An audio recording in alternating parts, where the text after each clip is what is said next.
네, 오늘 18장 17절부터 18장 끝까지인데요. 이제 이 세 사람이 아브라함의 장막을 떠나서 소돔과 고모라를 향하고 있습니다. 하면서 이제 하나님께서 아브라함에게 하나님께서 하시려는 일들을 나타내십니다. 아브라함에게 약속하셨던 것들을 다시 한번 말씀하시되 복을 받게 될 것이다, 이런 말씀을 하십니다. 아브라함으로 말미암아 복을 받게 될 것이다. 이 말씀을 이제 계속 말씀하시는 거죠. 그리고 내가 그 자식과 건속에게 명하여 여호와의 도를 지켜 의와 공도를 행하게 하려고 그를 택하였다. 하나님께서 아브라함을 택하신 이유가 아브라함 스스로에게도 있죠. 그러니까 아브라함만 잘하는 것을 위해서 택하신 게 아니고 이게 대대손손 이어져야 된다. 그러니까 여호와의 도를 지키는 것들이 대대손손 이어져야 된다라는 것을 말씀하시는 거예요. 그렇게 하기 위해서 아브라함을 택하셨다라는 말씀을 하시는 겁니다. 그러니까 이거는 우리도 지금 우리에게도 적용이 되는 것이고 우리도 잘 생각해 봐야 되는 것입니다. 신앙의 전수가 이루어져야 됩니다. 이것은 가정에서 우선 이루어져야 됩니다. 그런 의미에서 저는 부모가 자녀들에게 신앙을 전수하는 주체자가 되어야 된다, 이렇게 생각을 합니다. 그러니까 그렇지 않은 경우가 있었죠. 그리고 그렇지 않은 경우가 많이 있었죠. 부모들이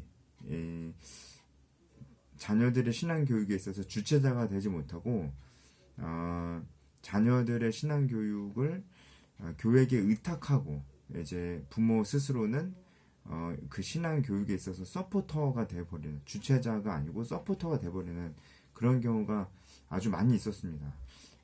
사실 이제 우리 윗세대들은 많이 그렇게 했습니다. 그래도 하나님께서 은혜를 주셔서 그 신앙의 전수가 많이 이루어진 것도 사실이지만 그렇지 않은 경우도 많이 생겼죠. 흔히 우리가 모태신앙이라고 하면서 부모님이 교회를 열심히 다니시지만 그 자식들은 그 믿음에서 많이 멀어지는 경우들이 많이 생겼습니다. 물론 이제 모태신앙 중에 그렇지 않은 사람이 훨씬 많지만 부모에게 신앙 전수를 잘 받지 못한 그런 자녀들도 많이 생기게 되었습니다. 그것이 꼭 부모가 신앙 전수의 주체자가 되지 못해서라고만은 볼 수 없습니다. 이제 정말 이 믿음의 영역은 사람의 노력으로 되는 것이 아니고 하나님께서 하시는 것이기 때문에 섣불리 판단할 수는 없습니다. 하지만 그 열매는 우리가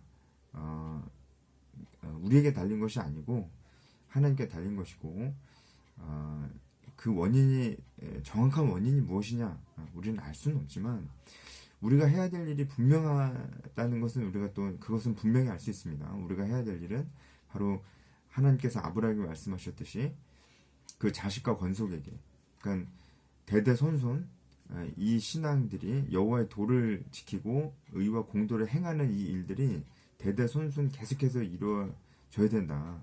이것을 위해서 아브라함을 택했다라고 말씀하신 것처럼 우리도 이것이 우리 자손들에게 계속해서 우리 자녀들에게 이어지게 하는 것이 너무 중요하다라는 말씀은 우리에게도 적용되는 것입니다. 그래서 이를 위해서는 분명히 부모가 신앙 전수의 주체자가 되어야 됩니다. 하나님께서 그 일을 하라고 아브라함에게 말씀하시는 거잖아요.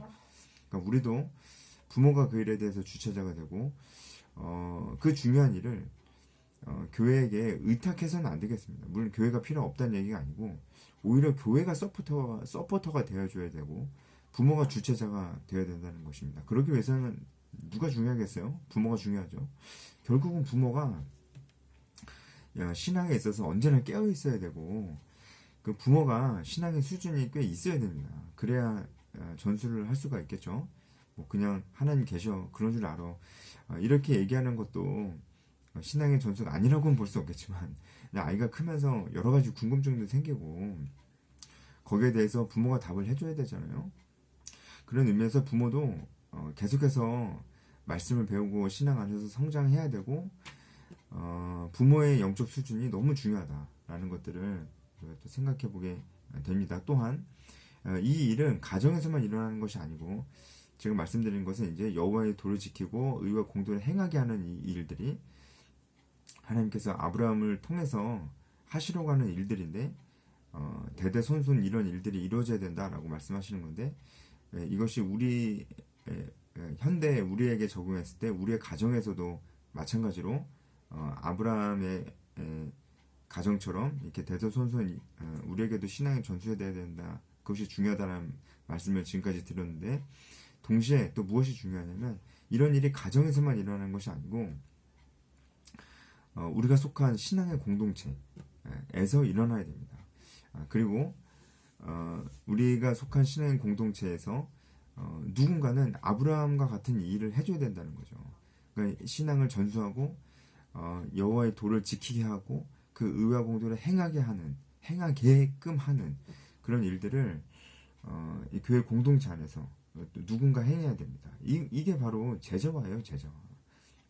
가르쳐 지키게 하라. 이 말씀이 지상명령이잖아요. 이 일을 우리가 이제 교회 공동체 안에서도 이 일을 행해야 된다는 것이죠. 그렇게 봤을 때 이 일은 제자를 삼는 일, 그리고 누군가 한 영혼을 품고 우리가 그를 적극적으로 가르치고 그로 하여금 하나님의 뜻대로 살아가게끔 하는 일. 이 일은 진짜 우리 모두가 해야 될 일이다. 이렇게 보는 것입니다. 너무 중요하죠, 그죠? 그러니까 우리가 그냥 하나님 믿기만 하면 되지 뭐 하면서 예배만 드리고 그냥 집에 가고 그런 일을 할 수 그렇게만 살 수 없다. 또한 그냥 기능적인 봉사만 하고 그 기능적인 봉사가 제가 할 필요 없다고 말씀드린 게 절대로 아닙니다. 그 기능적인 봉사들도 너무너무 중요합니다. 하지만 그것만 할 수가 없다고요. 예를 들어서 기능적인 봉사라는 것은 이제 어떤 사람을 직접적으로 이렇게 가르치거나 영적으로 품고 영적으로 어떤 사람을 지도하고 책임지고 이런 일 말고 다른 봉사들이요. 이제 기능적인 어떤 부분들이 필요한 봉사들은 뭐 성가대나 뭐 식당 봉사나 차량 봉사나 뭐 방송실 봉사나 아니면은 찬양팀 악기 연주하는 것이나 어떤 것이나 이제 이런 것들은 다 너무 중요한 거지만 어떤 사람을 영적으로 책임지고 지도하고 인도하고 가르치는 건 아니잖아요. 그러니까 이런 그러니까 기능적인 봉사들을 하더라도 우리는 제자를 삼는 그 일도 하면서 그것도 해야 된다는 것입니다. 왜냐하면 어쨌든 우선순위가 누군가를 제자를 삼는 일이 너무 중요하기 때문에 그렇습니다. 그러니까 19절을 봐도 우리가 하나님께서 아브라함에게 제자화를 명령하시는 것이다. 특히 아브라함에게는 그의 가정 안에서 그의 자녀들에게 제자화를 계속 이뤄가라. 내가 그것을 위해서 널 택했다. 이렇게 말씀하시는 것이다. 라고 볼 수 있습니다. 아브라함의 언약에 대해서 하나님께서 조금 더 구체적으로 말씀을 하시는 것이고 아브라함을 통해서 하나님께서 무슨 일을 하시려고 하는지 구체적으로 이렇게 말씀을 하시는 거죠. 이것도 지금 하나님께서 왜 아브라함에게 이렇게 아브라함을 통해서 하시는 구체적인 일들을 말씀을 하시는가 생각해 봤을 때 아브라함이 지금 믿음이 흔들린 적도 있지만 다시금 회복했고 하나님께 돌아왔고 지금 그 마음이 정말 하나님 앞에서 그 뜻을 따르고자 하는 그 마음이 아주 커요. 나그네들을 대접하는 그의 행동에서 우리가 봤죠. 그 아브라함의 마음을 보고 하나님께서 그렇다면 이제 아브라함에게 그 우리가 하려고 하는 계획들에 대해서 조금 더 자세하게 얘기해 줘야 돼. 이런 부분들이 하나님께서 사람을 대하실 때 하시는 방식입니다. 그러니까 처음부터 하나님께서 이제 모든 것을 다 이제 말씀해 주시지 않죠. 그러니까 우리도 처음 믿음을 가졌을 때 지상명령 성취는 이런 거 잘 모릅니다. 그런데 우리가 믿음을 해서 성장하면 성장할수록 하나님께서 어떤 계획을 가지고 계신지 우리가 더 잘 알 수 있고 하나님께서 그걸 알 수 있는 지혜를 주시기도 합니다. 알아야 되기도 하고요. 아브라함도 그런 의미로서 하나님께서 아브라함의 믿음이 성장하는 것을 보시고 더 구체적인 계획들을 말씀하신 것이다 라고 볼 수가 있겠죠. 그런 의미로 우리도 신앙의 연수가 차갈수록 하나님께서 가지고 계신 계획에 대해서 더 잘 알아야 됩니다. 더 잘 알아야 됩니다. 그래서 하나님께서 아브라함에게 이런 계획들을 알려주셨고, 결국 하나님께서 이런 하나님께서 가지고 계신 계획에 대해서 알려주시는 것도 아브라함의 믿음과 관련이 되어 있습니다. 제가 어제도 말씀드렸듯이 모든 주제가 다 믿음입니다. 하나님께서 사라의 믿음 적음 때문에 아브라함 장막에 다시 찾아오신 것이고, 지금도 그 계획을 구체적으로 말씀하시는 것이 아브라함의 믿음을 보시고 그 믿음의 어떤 성장함을 보시고 말씀하시는 것입니다. 그러니까 모든 것이 다 믿음입니다. 그래서 이후에 제가 또 말씀드릴 것도 아브라함의 믿음과 다 관련이 되어 있습니다. 이제 아브라함의 믿음이 성장했기 때문에 하나님께서 어떻게 보면은 이제 누군가를 위해서 중보할 것을 아브라함에게 명령하시고 부탁하시고 그 중보의 필요성을 보여주시는 것이죠. 이것은 분명히 하나님께서 아브라함의 믿음의 성장을 보시고 아브라함이 해야 될 일을 보여주신 것이다. 믿음이 어느 정도 성장한 사람은 반드시 자기 자신만 알 것이 아니라 다른 이들을 위해서 중보하는 자로 서야 될 것이다 라는 것을 이제 보여주시는 것이고, 나아가서는 이제 아브라함이 중보 기도를 하는데 이 모습이 나아가서는 우리를 위해서 최고의 중보자가 되실, 우리를 위해서 하나님 곁에서 유일한 중보자가 되실 예수 그리스도의 모습을 예표하는 것이다 라고 볼 수가 있는 것이죠. 첫 번째는 믿음이 성장한 자는 다 아브라함처럼 돼야 돼요. 그러니까 우리도 이것은 잊게 돼야 돼요. 믿음이 성장하고 신앙의 연수가 늘어가는데 여전히 나 은혜 받는 거, 나 은혜 받는 거밖에 몰라, 이러면 진짜 안 된다는 거예요. 그러면 안 된다는 거예요. 여전히 나이가 50, 60, 70이 돼도 나 은혜 받는 것밖에 모르는, 아무리 열정적으로 은혜 받고 싶어요 이렇게 해도 그것은 아주 이상한 것이다. 왜 지금까지 성장하지 않은 것인가? 하나님께서 그 은혜 받는 자에게, 은혜를 주시는 자에게 무엇을 바라시는지 아직도 모르는 것인가? 우리는 그렇게 생각해 볼 수가 있습니다. 그러니까 그러니까 예배만 열심히 다니고 교회만 열심히 다니는 것이 우리가 해야 될 일이 그것이 다가 아니다라고 또 말씀을 드리는 것이죠. 하나님께서도 아브라함의 믿음이 어느 정도 성장한 것을 보시자 아브라함에게 바로 이 소돔과 고모라의 죄악들을 보게 하시고 아브라함에게 중보의 자료를 요청을 하신 것입니다. 이거는 사실 이제 아브라함이 믿음이 좀 좋고 하나님의 뜻대로 살고자 하는 마음이 많고, 그래서 자발적으로 중보 기도를 한 것도 맞지만 사실 그런 마음을 하나님께서 주신 것이라고도 볼 수가 있어요. 어쨌든 우리가 그냥 간단히 봐도 아브라함의 믿음이 지금 이전과는 또 다르게 성장했죠. 그죠? 볼 수가 있습니다. 지금 20절에 소돔과 고모라의 죄악이 아주 큽니다. 그리고 그 죄악이 큰 것을 지금 하나님께서 아브라함에게 보여주시잖아요. 지금 우리가 하고자 하는 일을 아브라함에게 보여줘야 된다 이렇게 말씀하시면서 소돔과 고모라의 그 죄악의 그 크기도 보여주십니다. 지금도 하나님께서 우리에게 이 세상의 죄가 얼마나 심각한 것인지 지금도 우리에게 보여주십니다. 그러니까 지금 우리가 살고 있는 이 시대는 성경에 기록된 그 어떤 시대보다도 그 죄악이 정말 심각하거든요. 그런데 이런 세상 속에 살면서 이런 죄악된 세상 속에 살면서 우리가 아무 생각 없이 살 수가 없어요. 그러니까 그냥 나밖에 모르고 그냥 교회만 열심히 다니면 됐지 뭐, 예배만 열심히 드리면 돼, 이렇게 살 수가 절대로 없습니다. 그러니까 보세요. 소돔과 고모라의 죄가 크다는 것을 하나님께서 보여주시자 아브라함이 뭐 그래서요? 뭐 그런가 보죠 뭐 하면서 아브라함이 집에 갔어요? 그렇지 않잖아요. 우리도 그럴 수가 없다는 겁니다. 그럴 수가 없습니다. 예, 정말 그럴 수가 없습니다. 예, 우리는 그래서 하나님을 정말 알고 하나님을 사랑한다면 자발적 중보자가 될 수밖에 없습니다. 하나님의 마음을 안다면. 지금 우리가 살고 있는 이 시대가 너무나 악하기 때문에 그래요. 그래서 아브라함도 소돔과 고모라의 죄악의 크기를 보고 자발적 중보자가 된 거죠. 물론 그 마음도 하나님께서 주신 마음입니다. 그래서 하나님께서 이제 내가 가서 그렇지 않은지 보려고 한다. 그러니까 이것은 굉장히 자세하게 관찰하겠다는 말씀이시고요. 그리고 나서 심판할 것을 예고하시는 거죠. 그래서 그 사람들이 거기서 그러니까 3명이 있었죠. 2명이 떠나고 1명이 남은 겁니다. 그러니까 여호와의 사자 이 3명이 뭐 어떤 학자들은 성부 성자 성령이 이렇게 께서 현현하신 것이다 이렇게 말하기도 하지만 이제 한 명은 이제 현현하신 그 하나님, 그러니까 성육신하시기 전에 예수 그리스도라고 보고 나머지 2명은 이제 천사라고 이제 보기도 합니다. 근데 이후에 일어나는 내용들을 봤을 때 이 나머지 2명이 이제 소돔과 고모라에 가잖아요. 천사로 나타나잖아요. 그래서 아무래도 천사였을 것이다. 나머지 2명은. 그래서 한 명은 지금 아브람과 대화하고 있는 이 한 명은 성육신하시기 전에 그리스도 하갈과 만났던 바로 그분이다라고 볼 수가 있습니다. 그래서 이제 하나님이시죠. 하나님께서 아브람과 대화를 하시는 겁니다. 2명의 천사는 소돔으로 갔고 하나님께서 아브람과 대면하고 계신 겁니다. 그러니까 하나님 남으셨어요.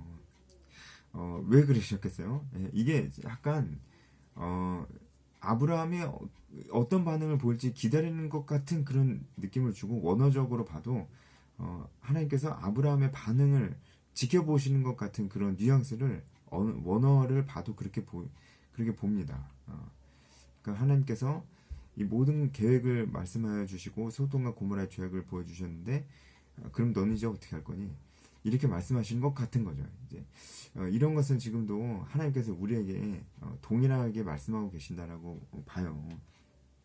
우리의 믿음이 성장할수록 하나님께서 이 땅을 향한 하나님의 계획을 더 구체적으로 보여주시고, 하나님의 마음을 알려주시고, 이 땅의 죄악의 관영함을 지금도 우리에게 보여주시고 우리에게 말씀하시는 거죠. 지금 이 세상이 이런데 너는 어떻게 살래? 이렇게 우리에게 말씀하시는 거죠. 아브라함이 23절부터 이제 기도를 합니다. 중보 기도를 하는 거죠. 의인을 악인과 함께 멸하려고 하십니까? 이것은 지금 공의로우신 하나님께 호소하는 거거든요. 그래서 이것은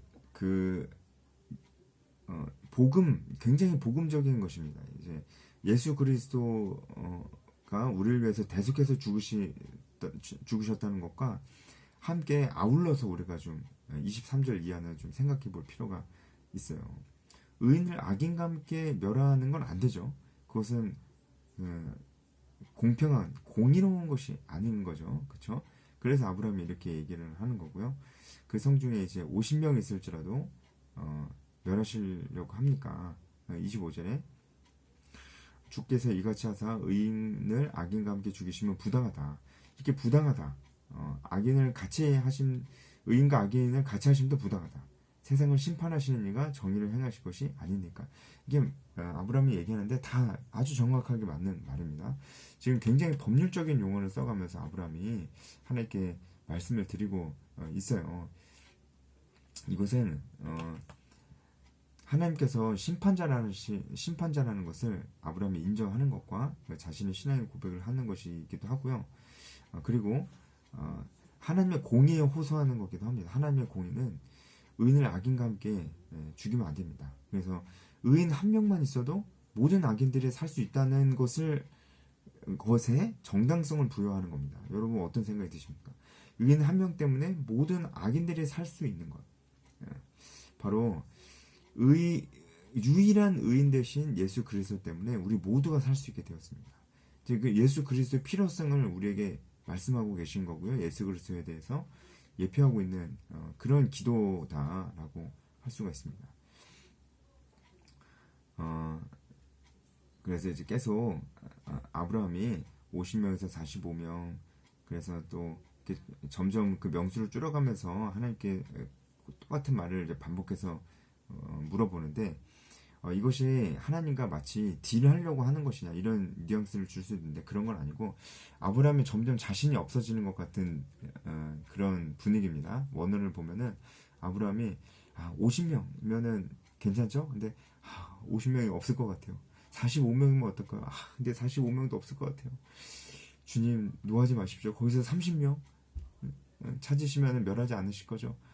그래서 30명도 자신이 없어. 20명 아니야 10명은 있겠지. 이렇게 아브라함의 자신감이 점점 더 떨어지는 것 같은 그런 뉘앙스로 하나님께 기도를 드리고 있는 거다. 이렇게 얘기할 수 있습니다. 그런 의미에서 어쨌든 의인과 악인이 함께 의인이 악인처럼 여김 받는 것은 안 된다. 그래서 오직 의인 대신 예수 그리스도 때문에 우리 모두가 살게 된 것을 예표하기도 하고요. 그리고 그 의인 한 명에게 이 모든 죄인들의 죄를 다 대속하셨다라는 것을 우리에게 예표하시는 거기도 합니다. 네.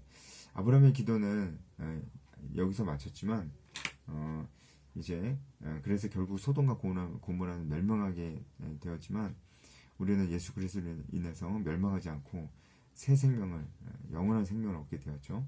그래서 예수님의 복음에 대해서 묵상하면 좋겠습니다. 여기까지 하겠습니다.